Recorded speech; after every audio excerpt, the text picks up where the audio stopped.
Merci, Vincent.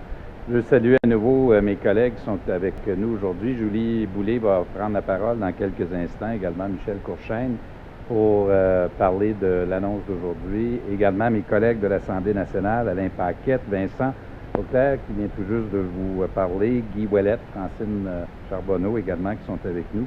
Nos collègues du Parti québécois, M. Traversy, également M. Raté et M. Bergeron, député de Verchères, qui se joignent à nous. Monsieur le maire de Laval, plaisir de vous retrouver. Également M. Larocque, l'autre Paul Larocque, maire de Bois-des-Filions. Il y a plusieurs maires qui sont avec nous ce matin, des conseillers municipaux, mesdames et messieurs. Alors, on est très heureux de commencer la semaine avec vous, d'autant plus que nous avons pour vous une très bonne nouvelle ce matin. Une nouvelle qui fait tomber les micros partout au Québec et qui excite les médias au point où les caméras volent. C'est une annonce qui touche le transport en commun, entre autres, et qui touche le transport dans la grande région métropolitaine de Montréal et en particulier celle des Laurentides. Nous annonçons aujourd'hui le démarrage des études relatives à l'avant-projet et à l'évaluation environnementale pour le parachèvement de l'autoroute 19. C'est ce que nous annonçons aujourd'hui. Et cette annonce fait suite à l'étude d'opportunité qui a été annoncée par Julie Boulay en 2017. Alors, pour situer tout le monde sur comment un projet comme celui-ci se réalise, c'est peut-être utile de se rappeler des étapes à franchir. L'étude d'opportunité, ça sert à déterminer si oui ou non on devrait aller de l'avant avec un projet.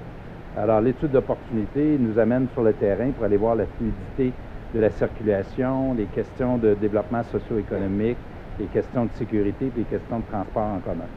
Une fois que l'étude d'opportunité est complétée, il y a un rapport qui est remis au gouvernement, puis le gouvernement, lui, prend la décision s'il va de l'avant ou non avec un projet. Ce que nous annonçons donc aujourd'hui, c'est que oui, nous allons de l'avant avec le parachèvement de l'autoroute 19. Et en tout, c'est des travaux d'une dizaine de kilomètres que nous allons donc réaliser sur une période de temps.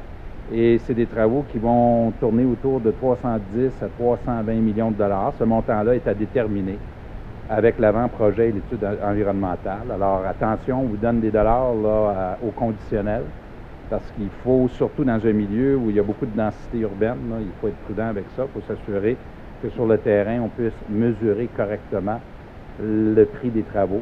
C'est exactement ce que nous allons faire avec l'avant-projet et l'étude environnementale. Et une fois que cette étape est complétée, nous passons à l'étape suivante, l'étape des plans et devis, qui peut commencer avant la fin de l'étape suivante que nous annonçons aujourd'hui, mais qui doit être fait, les plans et devis. Après ça, la construction commence. La construction, nous la prévoyons pour 2014. Et la coupure du ruban, bon, on va faire ça ensemble, vous et moi, en 2015. Alors, dans l'ordre, là, le projet, c'est ça. Alors, il n'y a pas de délai, c'est le temps nécessaire pour la réalisation d'un projet de l'envergure que nous annonçons aujourd'hui. Inutile de vous dire que c'est un projet très important pour ceux et celles qui circulent sur la rive nord, entre autres les populations de la région des Laurentides, où il y a un fort développement, entre autres sur le plan socio-économique. On a retenu ce critère-là dans la décision que nous annonçons aujourd'hui. Pour la population de la région de Laval, c'est très important aussi. Il y a là-dedans un projet complet. C'est 4 voies, plus une voie pour le transport collectif. Donc, 4 voies, une voie pour le transport collectif. Il y aura également des stationnements incitatifs, élément extrêmement important pour la fluidité puis pour améliorer la qualité de vie des gens. Alors, c'est un projet qui a une vision complète du transport pour la Rive-Nord. Je suis très heureux de pouvoir partager cette annonce-là avec vous aujourd'hui. Ça tombe bien. Vous avez remarqué, certains d'entre vous, que les médias, il y a un média en particulier qui fait état de tous les travaux qui se réalisent cet été au Québec et qui nous annonce un été fort occupé. D'ailleurs, dans ce que j'ai entendu ce matin, on nous faisait remarquer qu'il n'y a jamais eu autant de travaux au niveau des infrastructures au Québec depuis avant l'Expo 67. À un moment où le Québec connaissait un très fort développement de ces infrastructures, où on rattrapait le retard. Et là, l'époque où nous nous trouvons, là, si on se replace dans le contexte de 2010, c'est qu'on est effectivement dans une période de rattrapage motivée par plusieurs choses. D'abord parce qu'au niveau des infrastructures, nous en avons besoin au Québec. On a besoin de remettre à niveau les infrastructures qu'on a construites dans beaucoup de cas dans les années 60. des années 70 parce qu'on les a négligés. Alors, il y a un besoin en soi, d'une part. Puis il y a une deuxième raison, c'est que le gouvernement du Québec a mis sur pied un programme d'investissement dans les infrastructures et l'énergie dans le but justement d'augmenter notre capacité, notre productivité pour pouvoir améliorer notre qualité de vie et stimuler l'économie. Ça soutient 100 000 emplois directs par année, ce que nous faisons. C'est presque 14 milliards de dollars cette année quand on inclut ce qu'on fait pour les infrastructures et l'énergie cette année et l'an prochain.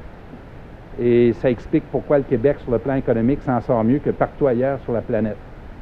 Je voyais la semaine dernière l'économiste de la Banque de Montréal qui vantait l'excellente performance canadienne sur le plan économique et qui relevait le fait que c'est le Québec qui mène le Canada à l'intérieur du Canada sur la question de la performance de notre économie. Pourquoi? Parce qu'on investit dans nos infrastructures, c'est structurant, c'est bon, ça améliore notre qualité de vie, ça améliore notre productivité, ça nous permet justement de rattraper le chemin perdu pour ne pas faire de mauvais jeu de mots depuis quelques années. Et notre plan à nous, sur une période de 5 ans, c'est presque 43 milliards de dollars que nous allons investir. C'est un montant qui est très, très, très important.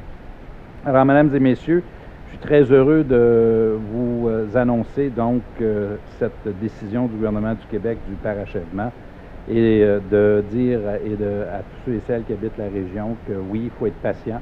Je vous invite pendant l'été pour compléter le portrait de tous les travaux que nous aurons. Il faut inviter la population à la patience et surtout à être très sensible à la sécurité sur nos routes et la sécurité des travailleurs qui seront sur les grands chantiers du Québec. Alors oui, pour une période de temps, là, peut être un peu agaçant de pouvoir d'être dans un environnement où il y a beaucoup de travaux, mais on sait également que nous le faisons pour de très bonnes raisons. Ça va beaucoup améliorer notre qualité de vie.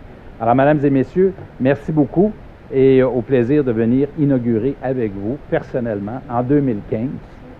Je regarde mes collègues péquistes en disant ça. En 2015, couper le ruban comme premier ministre du Québec de nos travaux.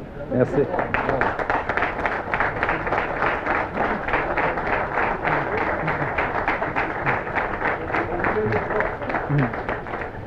Merci beaucoup, M. Charret. Maintenant, j'invite Mme Julie Boulet. Merci. Alors, bonjour à tous, bon matin.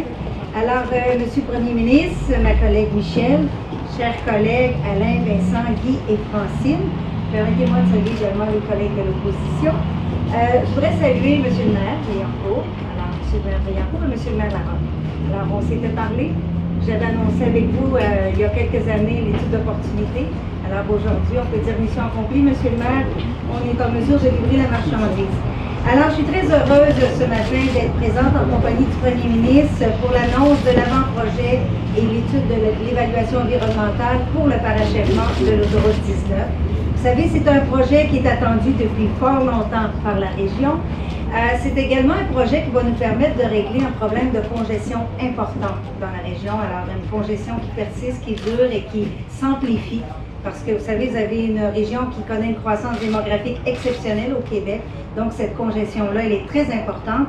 Mais surtout pour moi, l'important, c'est d'améliorer la desserte en transport collectif pour toute la région qui utilise ce corridor routier. Donc, pour tous les partenaires, alors je pense que d'améliorer le transport collectif, c'est notre défi. Et dans ce projet-là, il y a des belles avancées et de belles annonces au niveau du transport collectif. Alors, le projet, pour évaluer le projet qui vous est présenté aujourd'hui, on a regardé les problématiques et les solutions sur un horizon de 20 ans.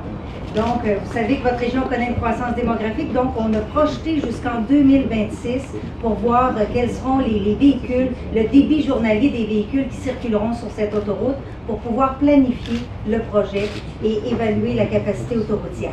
C'est certain que ce projet-là va tenir en compte de tous les usagers, qu'on parle des automobilistes, des camionneurs, qu'on parle des usagers de transport collectif, des piétons, des cyclistes, et également des utilisateurs de véhicules hors route.